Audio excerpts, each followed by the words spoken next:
사도 바울은 빌립보서 3장 4절에 이렇게 말씀을 하고 있습니다. 나도 육체로 신뢰할 만하니 만일 누구든지 다른 이가 육체를 신뢰할 것이 있는 줄 생각하면 나는 더욱 그러하다라고 얘기합니다. 즉 사도 바울 앞에서 자기의 육체와 자기의 잘남과 자기의 출생과 신분과 성장 과정 속에 자기의 의로움과 옳음에 대해서 바울 앞에 자랑하고 자기를 주장하고 세우려고 하는 사람이 있다면 자기는 얼마든지 그 사람들을 누를 수 있다는 거예요. 그만큼 그러면서 그는 또 이렇게 고백합니다. 자신을 가리켜서 율법의 의로는 흠이 없는 자다 그래요. 자기에게는 율법, 하나님의 계명, 하나님이 주신 말씀에 자기는 흠이 없는 사람이라는 거예요. 그만큼 하나님 말씀에 철저하게 삶을 살았다는 것이죠. 우리는 계명 앞에, 말씀 앞에 우리는 얼마나 부끄러워요. 이런 말씀이 있구나. 이런 말씀 앞에 내가 얼마나 죄가 졌는지, 내 속마음까지 이렇게 말씀을 보시니 나는 죄인이다 라고 고백할 수밖에 없는 우리들이지만, 바울은 하나님의 율법 앞에 자기는 흠이 없는 자라고 자기를 얘기합니다. 이렇게 주장할 때 보편적인 사람 같으면 그런 얘기하는 사람에게 뭐라고 얘기할 수 있겠죠. 자기가 저런 말 어떻게 해? 내가 너를 다 아는데 내가 너를 모르는 줄 아냐? 하면서 비아냥거리고 비판하고 뭐라고 얘기했을 거예요. 그런데 바울이 이러한 얘기를 할 때 듣는 사람들 그 누구 하나도 반박하는 사람이 없었어요. 그러니까 인정된 사람이에요. 그가 그렇게 인정받은 율법으로는 하나도 흠잡힐 게 없는 거예요. 누가 바울에 대해서 이러면 안 된다, 저러야 된다라고 얘기할 수 있는 사람이 없다는 거예요. 바울은 자기가 말씀을 배운 대로, 알고 있는 대로 다 순종하면서 온전함으로 삶을 살았다라고 얘기를 합니다. 그런데 이가 오늘 본문 말씀 7절에 보면 그러나 무엇이든지 내게 유익하던 것을 내가 그리스도를 위하여 다 해로 여겼다. 지금까지는 그 자기가 유익하다고 생각했던 그 모든 것들을 배우고 터득하고 습득해서 자기 거로 만들었다는 거예요. 자기의 유익을 위해서. 그러니까 우리가 삶을 살다 보면 내 유익을 위해서라면 내가 뭐든지 할 수 있는 사람도 있잖아요. 그러나 내가 유익하더라도 다른 사람에게 손해가 되어지고 아픔이 되어지고 뭔가 상처가 되어진다면 절제하는 것도 옳은 일이었지만, 바울은 사울이었을 때 그의 삶은 내가 옳다라고 생각하는 그 일 앞에서는 조금 더 가책을 느끼지 않았어요. 더군다나 그가 부활하신 예수님을 만나기 전에는 예수 믿는 사람들을 죽이고 교회를 잔멸시키고 무너뜨리고 핍박하는 그 일은 얼마나 하나님의 뜻에 순종하는 일인지 모르게 그는 살았어요. 그래서 스데반 집사를 돌로 쳐 죽이는 일을 앞장서선 사람입니다. 그래도 마음에 가책을 느끼지 않았어요. 그는 당연히 내가 해야 될 일이다. 왜? 나는 하나님의 의의를 가지고 하는 사람이었기 때문에 괜찮다라고 생각을 했습니다. 그런데 자기 유익을 위해서는 뭐든지 하고 삶을 살았던 그가 그리스도를 위해서 다 해로 여겼다는 거예요. 내가 예수 그리스도를 인격적으로 만난 다음부터 내게 유익한 것보다 더 중요한 것은 하나님께 영광이에요. 나의 기쁨이 되는 것보다 하나님의 기쁨 되는 게 더 우선인 거예요. 내가 편하고 내가 좋고 내가 이해되는 것보다 더 중요한 것은 바로 뭐냐면 하나님의 뜻대로 되어지는 거예요. 이것을 바울은 깨달았게 되었습니다. 그래서 오늘 본문 말씀 8절에 이렇게 얘기합니다. 모든 것을 해로 여김은 내 주 그리스도 예수를 아는 지식이 가장 고상함이라. 예수님을 아는 것보다 세상에 그 어떤 것도 고상한 일이 아니라는 겁니다. 그래서 내가 그를 위하여 모든 것을 잃어버리고 배설물로 여김은 그리스도를 얻고 그 안에서 발견되려 함이라. 이제 내가 모든 것을 배설물로 여기고 모든 것을 잃어버리고 모든 것을 버릴 수 있었던 것은 내가 예수님 안에서 발견되어지는 나. 이제는 내가 내 눈에서 보여지는 세상이 아니라 내 마음과 생각과 알매 척도에서 해석하는 것이 아니라 이제는 하나님 보시기에 어떠한가. 내가 생각이 중요한 게 아니었어요. 내 방법이 중요하지 않았어요. 이제 더 좋은 방법은 뭐냐면 하나님의 방법인 거예요. 하나님이 어떻게 생각하느냐예요. 내가 옳으냐 틀리냐가 중요하지 않아요. 하나님 보시기에 합당하냐예요. 여러분, 다윗은 하나님의 사람이었습니다. 그는 다윗은 하나님 앞에 범죄도 하고 하나님 마음에 합한 자로 삶을 살았어요. 그런데 다윗이 실수할 때 얼마나 많은 사람들이 비아냥거리고 그를 저주했습니까? 그렇지만 하나님은 사람들의 저주를 다윗에게 돌리지 않았습니다. 저주하는 그를 하나님이 갚아주셨어요. 왜 그런 줄 아십니까? 다윗의 중심에 주님의 기쁨이 있기 때문에 그렇습니다. 하나님은 다윗을 통해서 이루려고 하는 거룩함이 있었기 때문에 그를 지켜줘야 되는 거예요. 보호해줘야 되는 거예요. 그래서 다윗은요, 하나님 앞에 철저하게 회개의 영을 사모한 사람입니다. 그래서 다윗은 주여 나에게 정결한 마음 주시고 주의 성령이 내게서 떠나가시면 안 된다라고 그런 몸부림치며 주님 앞에 갈망하는 믿음의 삶이 되었다는 사실을 기억하십시오. 그러면서 오늘도 우리는 깨달아야 됩니다. 내가 정말로 잃어버리고 내가 배설물로 여겨야 될 것이 무엇인지, 내가 예수 그리스도를 알아가는 일에, 내가 예수님을 믿는 일에 방해가 되는 것이 무엇인지를 우리는 오늘 생각해야 되는 거예요. 그래서 그것들을 오늘 예수의 이름으로 물리치시는 여러분들이 되기를 주님의 이름으로 축원합니다. 바울 사도는 13살 때에 교법사 가멜리엘의 문화생으로서 여러 학문을 배웠습니다. 그는 특히 모세의 율법과 장로들의 유전, 바리새인들이 만들어진 3,300가지의 계명을 배웠고 그는 몸으로 습득했고 그가 움직일 때마다 그 계명과 율례와 법도에 벗어나지 않았습니다. 왜냐하면 어릴 때부터 습득되어졌기 때문에 몸이 그렇게 움직이는 거예요. 그래서 운동선수들은 어떤 운동을 할 때마다 반복입니다. 반복한다는 얘기는 바로 뭐냐면 그냥 자동으로 되는 거예요. 반복되지 않고 습득되지 않고 내 것으로 되지 않은 사람은 자기 생각과 판단과 상황 때문에 행동이 어색해져요. 그러나 반사작용이 나오게 만드는 거예요. 우리가 어떤 물체가 눈으로 날아오면 우리가 눈을 갑자기 빡 감잖아요. 그거는 왜 그러면 육체가 그렇게 움직이기 때문에 그래요. 마찬가지로 모든 운동선수들의 모든 교육은 반복인 거예요. 그것이 내 것이 될 때까지. 그래서 철저하게 이 반복되어 있어요. 근데 바울은 사울이었을 때 어릴 때부터 율례와 법도와 계명을 철저히 몸에 익혔어요.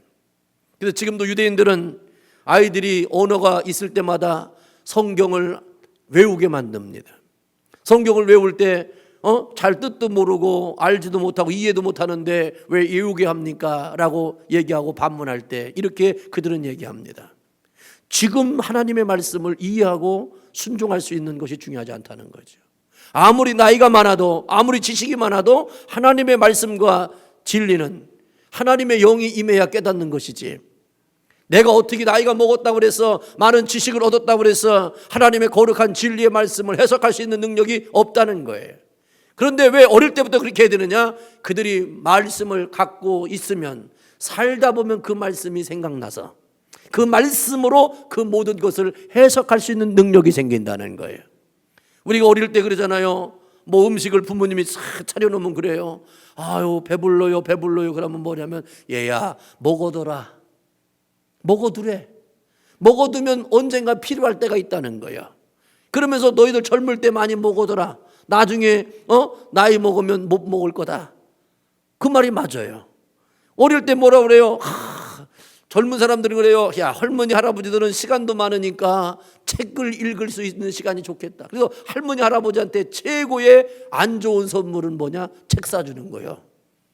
그건 저주하는 거와 똑같대요.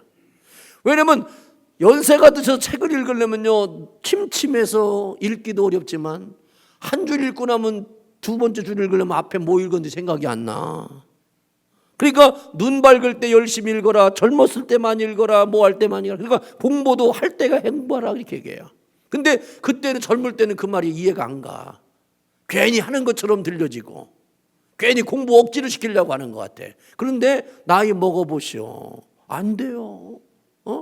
우리 보면요, 안경 안 쓴 사람보다 안경 쓴 사람이 더 많어.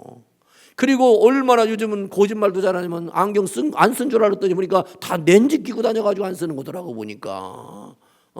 또 어떤 사람은 그냥 미리 그냥 라식 수술해 버려가지고 그냥 안경 안 쓰는 것처럼 보이는 사람도 많아요. 대부분 다 썼어요. 우리 노라 청년도 렌즈 끼었죠? 내가 보니까 그런 것 같아요. 그러니까 그렇다. 그건 뭐 잘못은 아니야. 그런데 이게 다 그런 거야. 그러니까 뭐냐면 내가 그래도 할 때 하는 것. 그러니까 말씀을 내가 무조건 받아들이고 알고 있고 간직하다 보면, 외우다 보면 내 인생에서 이 말씀이 나에게 힘이 되고, 말씀을 통해서 내가 이 어렵고 힘든 가운데 하나님께서 나에게 함께 하셔서 지혜를 더하셔서 그 일을 해결할 수 있는 은혜를 주시기 때문에 그렇습니다. 그런데 바울은요, 어릴 때부터 철저했기 때문에 몸에 뱄어요. 흠이 없는 사람이었어요. 그렇지만 그가 다메섹 도상에서 부활하신 예수님을 만났잖아요. 그리고 하나님 예수님의 음성을 듣지 않습니까? 그때 그가 음성을 듣고 예수 그리스도가 우리의 구원자이시며 그 예수 그리스도를 그가 믿음으로 말미암아 영접하여서 하나님의 자녀가 되어져서 그가 이방인들을 구원하는 하나님의 쓰임을 받게 되는 삶을 삽니다. 그런데 하나님에게 쓰임받고 하나님의 거룩한 일들을 감당할 때 하나님께서는 좋은 일만 경험하게 될 텐데, 바울에게 경험된 것은 사람들이 알 수 없는 온갖 환난을 당했습니다. 그리고 핍박을 당했습니다. 그리고 고난을 당했습니다. 그리고 많은 배고픔과 추위와 감옥에도 수도 없이 갔고 엄청난 매를 맞고 온몸에 그 매맞음의 상처를 갖게 되고 나중에는 목베임을 당하여서 순교를 당하는 그런 삶을 살아갑니다. 그러나 결코 바울은 그 모든 삶을 살아가는 과정 속에 그는 이렇게 고백합니다. 나는 그런 삶을 살아갈 때 주님이 나와 함께 하심을 내가 알기 때문에 나는 자족하는 것을 배웠다. 그래서 고난이, 환난이, 배고픔이, 십자가가, 그리고 감옥이 그가 내 삶을 살아가는, 하나님께서 구원받은 예수 그리스도를 알고 살아가는 그 삶의 모든 것에 제한될 수 없었다는 것입니다. 여러 가지 일로 인하여 그를 예수를 증거하지 못하도록 그의 입을 막고 감옥에 가뒀지만 하나님께서 어떻게 했습니까? 바울과 실라가 감옥에 가서 찬송하니까 천사가 나타나서 옥문을 열어주시는 사건도 나타나지 않습니까? 여러분 기억하십시오. 하나님이 모든 것을 해결해 주실 것을 믿으시기를 주의 이름으로 축원합니다. 그러나 중요한 것은 바로 뭐냐면 하나님이 그렇게 하실 것을 믿을 때에 나에게는 하나님에 대한 소망이 있어야 됩니다. 나를 통로 삼아서 하나님께서 그 일을 이루실 것에 대한 확신이 있어야 돼요. 내가 나를 이루고 내가 나를 잘 살고 내 만족으로 주님을 믿는 것이 아니라 내가 주님의 거룩한 기쁨으로 쓰임받는 하나님의 사람에 대한 거룩한 소망과 비전이 내 안에서 불릴 듯 일어날 때 하나님께서는 그 일들을 이루어 나가신다는 것입니다. 왜냐하면 하나님께서는 모든 일을 진행하실 때, 하나님의 일을 하실 때에도 사람을 통해서 역사하셨어요. 그래서 그 하나님이 찾고자 한 그 한 사람, 그 영혼들이 여러분들이 되어야 된다는 사실을 기억하십시오. 그래서 그래서 이사야도 얘기했잖아요. 주여 누구를 보내시겠습니까? 누가 가야 됩니까? 그럴 때 하나님이 합니다. 네가 가야 되지 않겠느냐는 거예요. 내가 너에게 찾아왔을 때에는 네가 하기를 원해서 찾아온 것이지 너하고 상의하려고 오신 하나님이 아닙니다. 그러므로 여러분들이 기도할 때 내가 그 제목의 기도 제목이 되면 그것은 내가 감당해야 될 기도의 사람인 것이지. 하나님, 내가 기도해 봤더니요, 이것은요 누가 어떤 집사님이 해야 될 것 같아요, 어떤 권사님이 해야 될 것 같아요, 내가 생각해 보니까요, 기도해 보니까요 우리 장로님을 사용하셔야 될 것 같아요. 하나님이 나하고 논의하는 사람이 아니요. 근데 우리는 자꾸만 하나님하고 딜하려고 하고 논의하려고 그래요. 하나님은 그럴 때마다 가만히 계셔. 우리 뭐 계속 얘기하래. 나중에 하다 보면 할 말 없으니까 뭐냐면, 주여 여기 있사오, 내가 여기 있사오니 나를 보내주시옵소서, 내가 감당하겠나이다 라고 하는 것으로 결론되어진다는 사실을 빨리 깨닫고, 어떤 문제가 생기고 어떤 일이 생겼을 때 주님 내가 감당할게요 라고 달려들으십시오. 그러면 하나님께서 내가 해야 될 일이 아니고 다른 사람이 해야 될 일이라면 나를 피하게 하시고 다른 사람이 그 일을 맡게 하시는 거예요. 근데 처음부터 도망가가지고 피해가지고 구경꾼이 되고, 구경꾼이 되다 보니까 말꾼만 되는 거 아니에요. 말꾼만 되다 보면 뭡니까? 자꾸만 죄를 짓게 되는 거예요. 우리는 감당하는 사람이 되어야 됩니다. 바울은 철저하게 다메섹 도상에서 예수님을 만난 그 이후부터 그는 모든 것들을 감당하겠노라고 그는 고백합니다. 바라보면서 나에게 누가 시키기를 기다리는 게 아니라 내 눈에 보였으니 주여 내가 그 일을 감당하겠다라고 달려졌을 때 하나님은 힘을 더하시고 능력을 더하시는 거예요. 그러니까 여러분들에게 기회가 주어졌을 때 기회를 선용해야 돼요. 그래서 세월을 아끼라고 하는 그 말씀은 믿음 안에서 나에게 주어진 기회를 선용할 줄 알아야 된다는 거예요. 나에게 주어진 모든 시간을 우리가 선용할 줄 알아야 된다는 거예요. 쓸데없이 시간을 낭비해서는 안 된다라고 얘기합니다. 바울은요, 예수 그리스도를 아는 지식이 가장 고상하다라고 고백하고 있습니다. 그는 깨달았습니다.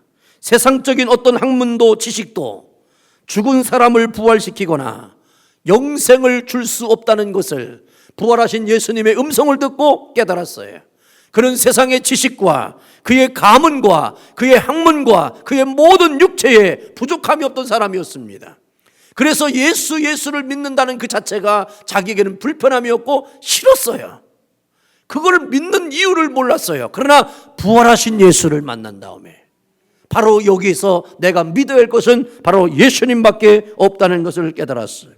세상의 학문인 의학이나 철학이나 과학이 아담 이후로 죽은 사람을 부활시켜 영원히 살 수 있는 것은 없습니다.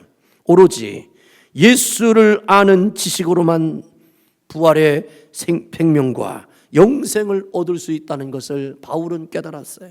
이걸 깨닫고 나서 그는 그거를 증거하려고 남은 인생을 주님 앞에 드려진 삶을 살아가는 것입니다.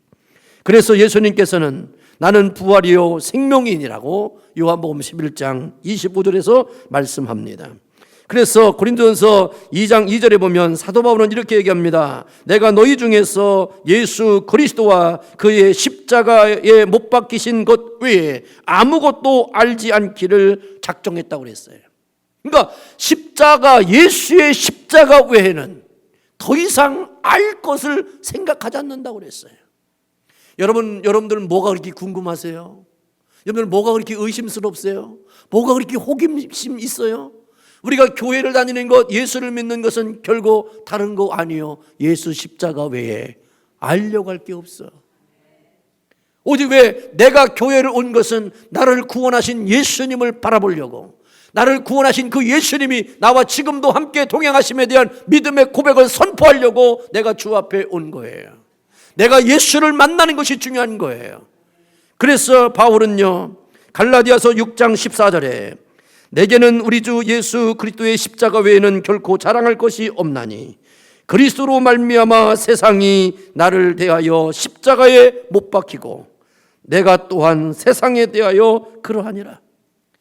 뭐냐면 바울이 이제는 부활하신 예수님의 생명을 얻고 구원의 확신을 얻고 복음의 증거자가 되다 보니까 십자가만 자랑하니까 세상의 사람들이 바울을 십자가에 못 박았다는 거예요. 그러니까 무시해버리는 겁니다. 그를 조롱하고 외면하고 핍박하고 환난을 갖다주고 고난을 갖다주는 거예요. 그런데 바울은 이렇게 갑니다. 니네가 나를 그렇게 했다고 생각하느냐? 아니라는 거예요. 내가 너희를 그렇게 했다는 거예요. 그래서 바울은 갈라디아서 2장 20절에 고백하잖아요. 내가 이미 그리스도의 십자가 앞에 내 몸과 욕심을 다 십자가에 못 박혔나니 내가 사는 것은 그리스도를 믿는 그 믿음으로 말미암아 사느니라. 아멘. 우리는 예수의 이름으로 사는 것이 우리의 인생의 목적이 되기를 주의 이름으로 축원합니다. 여러분들의 비즈니스를 하지만 그 비즈니스의 인컴의 목적이 돼서는 안 돼요. 내가 이곳에서 하나님이 나와 함께 하시고 하나님이 축복하심을 통해서 이 일로 인해서 내가 하나님을 경험하리라. 하나님이 나를 축복의 통로로 삼아주셔서 많은 사람들과 함께 더불어 하나님의 영광을 드러낼 수 있는 은혜의 통로요, 축복의 통로요, 복의 근원의 역사로 나타날 것을 믿고 고백하는 여러분들의 삶이 되기를 주의 이름으로 축원합니다. 그러니까 여러분들의 삶의 모든 직장의 생업의 현장에 여러분들을 통로 삼아서 함께하는 사람들이 많은 것이 복인 거예요. 그래서 그들과 더불어 함께 먹고 살고, 그래서 내가 그들에게 복음을 증거하고 예수를 얘기할 때 그들이 아멘 하면서, 당신을 보니까 당신이 믿는 하나님이 진정한 하나님이십니다. 여러분들 보디발이 요셉을 보자마자 뭘 느꼈습니까? 요셉과 함께 하시는 하나님을 보게 되는 거예요. 그리고 그의 하나님을 그가 보디발이 인정하지 않습니까? 오늘 우리의 사명은 마찬가지예요. 내가 입으로 증거하지 않아도 사람들의 마음속에는 야, 저 사람이 예수를 믿고 교회 다니다 보니까 내가 나에겐 말하지 않지만 언젠간 말할 것이고 그 말할 날을 내가 기다리지만 내가 기다릴 시간이 없어서 내가 먼저 질문한다. 그러면서 여러분들에게 구원의 거룩한 복음을 제시하기를 갈망하고 나도 예수 믿고 싶다고. 근데 그 통로가 뭐냐? 정말로 다른 것이 아니라 내가 당신을 보니 나도 예수 믿고 싶은 마음이 생겼다라고 하는 거룩한 증거가, 증인의 삶을 살아가는 여러분들 되기를 주의 이름으로 축원합니다. 여러분들이 다른 사람으로부터, 세상으로부터 버림당하고 십자가에 못 박힌 것에 두려워하지 마십시오. 내가 예수를 믿음으로 말미암아 손에 보여지는 것 때문에 두려워하지 마십시오. 우리가 진정으로 두려워할 것은 바로 무엇입니까? 하나님이 나를 버리시는 거예요. 하나님이 나를 떠나는 거예요. 그러나 내가 하나님이 어떤 상황 가운데서도 나와 함께 한다며 하면 나는 아무 문제가 없는 거예요. 여러분들의 모든 생사화복을 주관하시는 분이 주님이시기 때문에 그렇습니다. 그러므로 사랑하는 성도 여러분, 십자가만을 증거하고 십자가만을 자랑하고 예수를 믿는 그 믿음으로 삶을 살아가도 여러분들의 인생에는 부족함이 없을 줄로 믿습니다. 사도 바울은 오직 예수 그리스도만이 죄인된 우리를 구원하셨음을 그는 깊이 깨달았고 그걸 깊이 믿게 되었고 그것을 증거하는 삶을 살았던 것을 우리는 압니다. 그래서 우리의 삶의 모든 언행심사에서 여러분들에게 예수 그리스도가 증거되는 은혜가 있기를 주의 이름으로 축복합니다. 하나님의 구원의 역사는 예수 그리스도의 십자가 외에 그 어떤 것으로도 이루어지지 않게 우리에게 선포하셨습니다. 그래서 예수님은 마태복음 16장 6절로 12절에 보면 바리새인과 사두개인들의 교훈을 누룩이라고 얘기하고 있습니다. 우리는 이 세상을 살아가면서 얼마나 많은 것들로 우리가 세뇌되어졌는지 모릅니다. 얼마나 많은 것들로 우리는 태화됐는지 모릅니다. 얼마나 많은 것으로 내 머리와 내 생각 속에 갇혀져 있는지 모릅니다. 이제는 나의 부순물들을 다 벗어버려야 돼요. 내가 예전에 믿었던 것, 내가 옛날에 생각했던 것들을 다 이제는 버려버려야 돼요. 그것이 얼마나 올무가 되어지는지 알 수가 없습니다. 여러분들의 경험이 하나님의 영광을 나타내고 하나님께 충성하고 복된 거룩한 통로가 되어야 될 텐데 옛날에 알고 있던 그것이 지금을 해석하고 지금을 정죄하고 지금을 비판하고 지금을 헤아리는 그 삶은 아름다운 삶이 아닙니다. 그래서 왜 예수님께서 바리새인과 사두개인들의 교훈을 누룩이라고 얘기했습니까? 누룩은 부풀는 거예요. 보여지는 거예요. 여러분들 빵에다가 쌀에다가 누룩을 넣으면 어떻게 됩니까? 부풀어 오릅니다. 본래의 맛은 상실되어지고, 그래서 이스라엘 백성들이 출애굽하고 6월절 지난 다음에 애굽에서 나와서 너희들에게 무교병을 먹으라는 거예요. 누룩 없는 빵을 먹으라는 거예요. 순수하게 살라는 거예요. 하나님을 인정하는 것으로 너희의 삶을 살아갈다는 거예요. 그러면 앞으로 광야의 40년 동안 너희들이 먹을 것과 입을 것과 마실 것을 내가 해결하겠다는 거예요. 우리는 이방인들이 구하는 것을 구하는 사람이 아닙니다. 우리는 그의 나라와 그의 의를 구함으로 말미암아 하나님의 은총과 은혜를 경험하는 사람, 그 위에 더해 주시는 하나님의 약속의 언약을 경험하는 것이 우리의 마지막 사명인 것입니다. 하나님의 말씀을 떠나려고 하려고 하는 것들이 우리는 얼마나 많이 있는지 몰라요. 그래서 세상의 모든 것들은요, 우리에게 자꾸만 뭔가를 만들어냅니다. 예수 믿는 사람들은 이렇게 해야 된다, 저렇게 해야 된다, 이렇게 해야 된다라고 하는 것으로 얼마나 올무를 씌워놓는지 몰라요. 여러분들 얼마나 올무가 많습니까? 여러분들 얼마나 예수 믿는데 체면이 많아요. 목사가 되니까, 장로가 되니까, 권사가 되니까, 집사가 되니까, 교회를 다니니까 이렇게 해야 돼, 이렇게 해야 돼, 이렇게 해야 돼. 이렇게 해야 되는 게 뭐예요? 여러분, 이렇게 할 필요 없어요.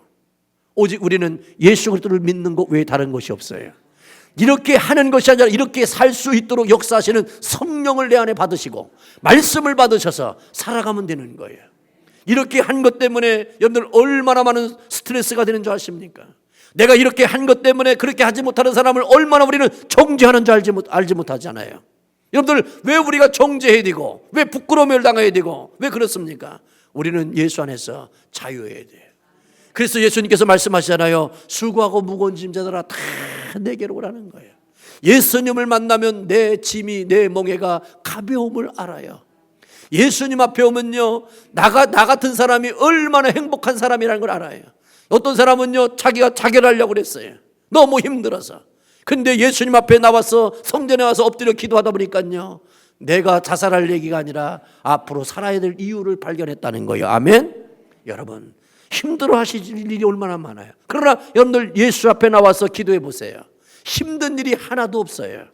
그것이 문제가 아니라 결국은 내가 문제예요.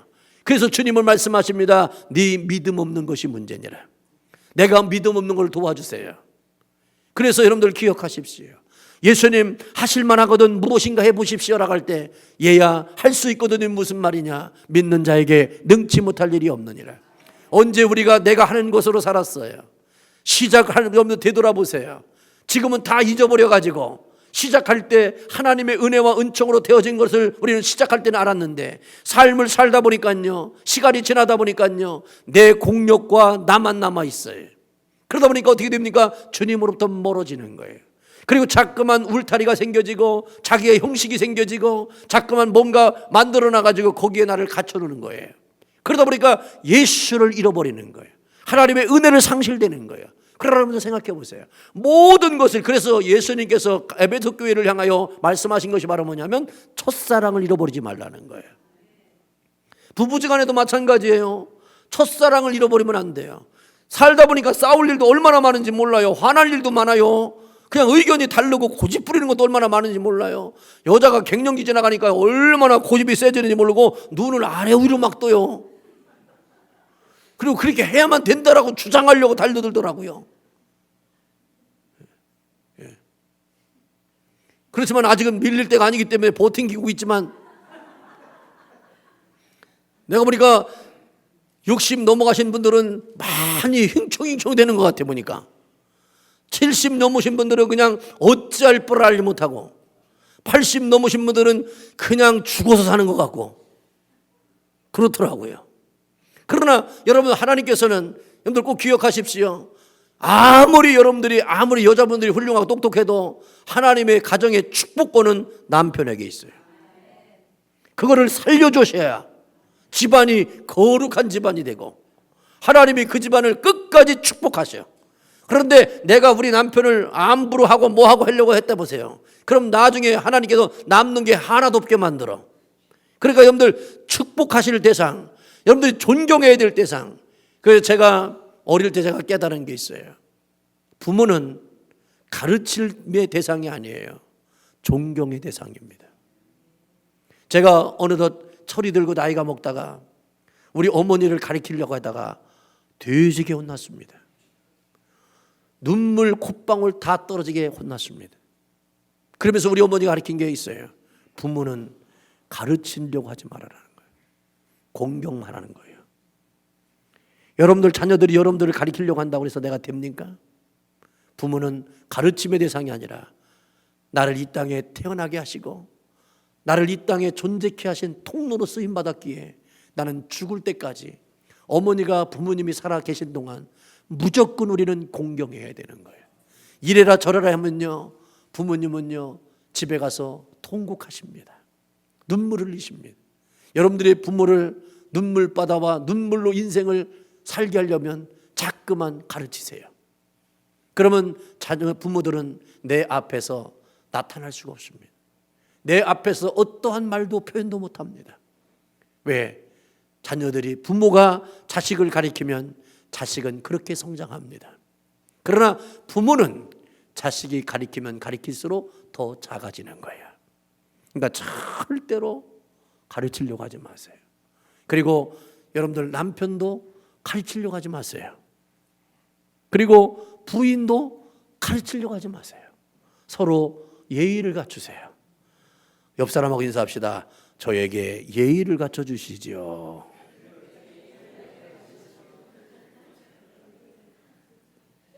예의를 갖춰줘야 돼서 우리 정일홍 권사님이 상당히 좋아합니다. 왜냐하면 우리 정일홍 권사님이 조금 몸이 불편한 걸 아니까 우리 윤 권사님이 가끔씩 쿡쿡 찌르는 것 같아, 내가 보니까. 근데 그럴수록 여러분 우리 다 알잖아요. 인생 그렇게 살다가 먼저 가시면 후회하는 것이 있어. 내가 그때 괜히 그랬네. 해줄 걸. 그거 뭐 별거라고. 먹고 싶다는데 뭘 몸 생각하지 말라고 먹지 말라고 그랬나? 그냥 드시라고 할 걸. 어차피 썩어 없어질 걸. 뭘 그랬나? 하면서 아쉬움이 있어. 그것이 우리의 인생에 되돌아보면 후회고 아쉬움이잖아요. 바울은요, 자기의 유익을 위해서 자랑할 것이 육체로 얼마나 담아놓는지 몰라. 그런데 부활하신 예수님을 만나고 나서 그것이 얼마나 예수를 믿는데 방해가 되는지 몰라. 그래서 그것을 다 배설물로 여겼다는 거예요. 여러분, 앞으로 여러분들이 신앙생활하고 예수님을 믿고 믿음의 삶을 살아갈 때 여러분들 방해가 되는 요인이 한 가지도 없기를 주의 이름으로 축원합니다. 그래서 우리는 물질을 다스려야 돼요. 이 세상에 물질을 다스리지 못하면 여러분들 하나님 앞에 온전히 설 수가 없어. 그리고 여러분들 시간 관리를 잘 다스려야 돼. 시간을 다스리지 못하면 문제가 생기는 거예요. 그리고 여러분들 육체를 잘 관리해야 돼요. 피곤하면 어떻게 하셔야 돼? 주무셔. 쉬어. 아멘. 그럼에도 불구하고 일하지 마셔. 그러니까 안식해야 돼요. 그래서 이 거룩한 주일에 여러분들 영을 살리는 일은 뭐냐? 예배 시간에 꼭 나오셔야 돼. 어디 갔어도 멀리 갔어도 와야 돼. 그래야 여러분들 영이 살아. 어떤 분은 고상하게 얘기해요. 목사님, 주님은 어디든 계시기 때문에 아무 데서나 가서 예배 드려도 되지 않습니까? 해변가도 가서 예배 드리고 뭐해도 드리고. 맞아요. 맞죠. 지당하신 말씀이요. 근데 꼭 깨달을 게 있어요. 내 믿음이 그 믿음은 아니요. 아멘. 하나님은 어디든지 계신데 내 믿음은 그 어디든지 계신 하나님으로 예배할 수가 없어. 그래서 신령과 진정으로 예배가 안 되는 거예요. 그래서 우리는 성전에 모이기를 힘쓰는 거예요. 요즘 세상에 많은 교회들이요, 영혼들이 교회에 와서 예배 드리는 것이 소중함을 잃어버렸어요. 그러니까 교회들마다 그냥 다, 우리는 앞으로 어떻게 될는지 모르겠지만 교회 주부 밑에 보면 교회 어카운트 넘버가 있어요. 그래가지고 교회는 못 오셔도 어카운트에다가 헌금하시라는 거예요. 또 어떤 분들은요, 미국인들 보니까 참 똑똑하고 잘난 분들은 뭐냐, 자기 어카운트에서 오르메기로 헌금이 다 빠져나가게 돼 있어. 교회는 안 가도 헌금하는 거예요. 여러분, 하나님이 우리에게 돈을 요구하십니까? 여러분들의 몸이 원하는 거예요. 여러분들이 하나님의 성전에 와서 내가 1달러를 드려도 내가 성별하여 드리는 거예요. 예배 드리고 은혜가 되고 감격이 돼서 드려야 되는 거예요. 하나님께 드려야 되는 모든 행위가 여러분들의 생각으로 결정되는 누를 범하지 않기를 주님의 이름으로 축원합니다. 그러면 하나님께서는요, 내가 소유해야 되고 누려야 될 물질에 대해서 하나님이 건드셔. 그러면 하나님이 기뻐하지 않아. 나는 하나님의 말씀 때문에 성별하는 거야. 하나님이 원하시는 거룩함이 있기 때문에 성별하는 거야. 그래서 주님 앞에 두렵고 떨림으로 내가 주 앞에 드려지는 거야. 그럴 때 그 드림이 때로는요, 내 삶에 눌리고 힘들고 아픔이 있어. 어떤 때는요, 그 돈을 우리가 물질을 벌기 위해서 얼마나 많은 힘들고 고생했는지 몰라. 그럼에도 불구하고 그걸 성별할 수 있는 것은 대단한 축복인 거예요. 하나님은 그것을 복으로 받으시고 하나님이 기뻐하시는 예물이 된다는 사실을 기억하기를 주님의 이름으로 축원합니다. 그래서 여러분들이 앞으로 세상을 살아가면서요, 사도 바울이 예수님을 만남으로 말미암아 배설물로 여겼던 그 모든 것들을 버림으로 말미암아 그가 세상으로부터 많은 어려움을 당했어요.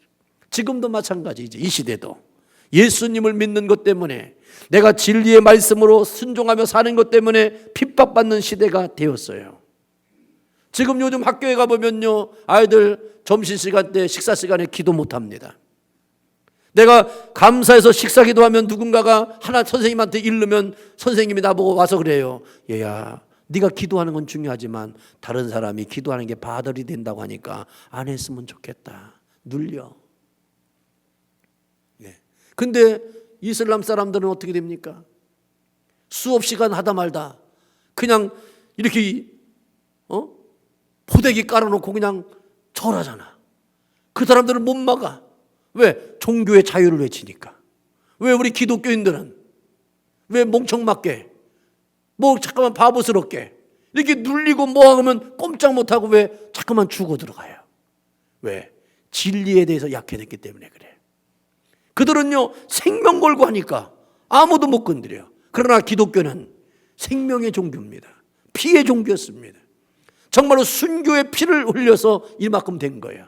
근데 우리 후손들은 너무나도 십자가의 보혈이 너무나도 작아지게 된 거예요.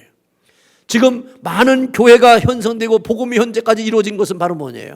많은 순교자들이 있었기 때문에 그래요. 개신교가 되어진 것은 바로 뭡니까? 루터라고 하는 사람이 종교개혁을 이룰 때 말씀을 벗어나서 천주교가 타락하고 면죄부를 통해서 돈을 걷어들이고 목적을 이루려고 별별 일을 다 할 때 말씀으로 돌아가자는 거예요. 성경으로 돌아가자. 성경으로 돌아갔기 때문에 많은 사람들이 죽임을 당했습니다. 체코에 보면 종교개혁자였던 얀 후스라고 하는 사람이 있습니다. 1415년 7월 6일 날 화형대에서 그가 이단자로 낙인 찍혀서 화형을 당했습니다. 그가 외쳤던 것은 하나님의 말씀이었어요. 그렇지만 모든 사람들이 말씀으로부터 멀어졌기 때문에 말씀을 외치는 자가 싫은 거예요. 그래서 말씀을 지키는 자를 이단자로 생기고 만들어서 그를 풀로 태죽였어요. 그러나 그 이후에 그 사건을 통해서 새로운 하나님의 종교 개혁을 이루는 거룩한 역사가 나타나게 되었습니다. 오늘도 우리는 결단해야 돼요. 내가 말씀을 지킴으로 말미암아 내가 귀한 일을 감당할수록 하나님은 놀라운 일들을 이루어내신다는 것을. 그래서 우리는 말씀을 회복해야 돼요. 말씀을 회복하려면요, 두려움이 없어야 됩니다. 세상의 염려가 내 안에 들어오면 안 되는 거예요. 그래서 하나님께서 나에게 두려움과 염려를 몰아치고 말씀으로 내가 능력 있는 사람이 되기 위해서는 내 안에 하나님의 영이 거하셔야 되는 거예요. 성령이 임해야 되는 거예요. 그래서 예수님께서도 너희가 사마리아와 땅끝까지 이르러 증인될 때까지는 너희들이 함부로 나가지 말라는 거죠. 마가다락방에 내가 너희에게 약속한 성령을 받기 전에는 예루살렘을 떠나지 말라고 말씀하셨어요. 우리는 많은 사람들에게 뭔가 보여주고 싶은 거예요. 뭔가 나타내고 싶은 거예요. 그러나 중요한 것은 바로 뭐냐면 네가 성령을 받았느냐예요. 성령을 받게 되면 어떻게 됩니까? 말씀을 받게 되면 어떻게 됩니까? 어떤 일이 다 나에게 엄습한다 할지라도, 내 생명을 도전하는 사람이 있다 할지라도 그 죽음 앞에 두려워하지 않고 복음을 증거할 수 있는 사람이 되는 것이 진정한 거예요. 한번 하기로 작정됐으면 끝까지 가는 것이 믿음의 사람이지, 갑자기 감동됐다고 그래서 막 하다가 조금 어려움이 있으면 난 안 할 거야, 이거는 내 생각으로 하는 거예요. 우리의 신앙은 하나님의 신앙이 돼야 돼요. 여호와의 열심의 불은 꺼지지 않습니다. 모세가 만났던 출애굽의 시작은 뭐예요? 가시덩굴에서 불이 꺼지지 않았어요. 왜요? 하나님이 함께 하시니까. 초대교회의 모든 사도들과 초대교회 성도들은 꺼지지 않았어요. 엄청난 고난이 있고 핍박이 있고 어려움이 있어도요, 꺼지지 않았어요. 왜요? 성령이 임했기 때문에. 우리 사랑의 교회도, 여러분들도 그런 은혜가 있기를 주의 이름으로 축원합니다. 정말로 그 말씀을 내가 얻기 위해서, 성령의 거룩한 은혜를 받기 위해서 정말로 예수 그리스도의 믿음이 얼마나 귀한 것인가를 나는 이제는 아는 거예요. 주님, 내가 가지고 있는 거, 내가 소유한 것, 내가 그렇게 귀하게 여겼던 명예로웠던 것도 하나님 걷어가셔도 주님만이 내 안에 나와 함께 한다면 나는 두렵지 않습니다.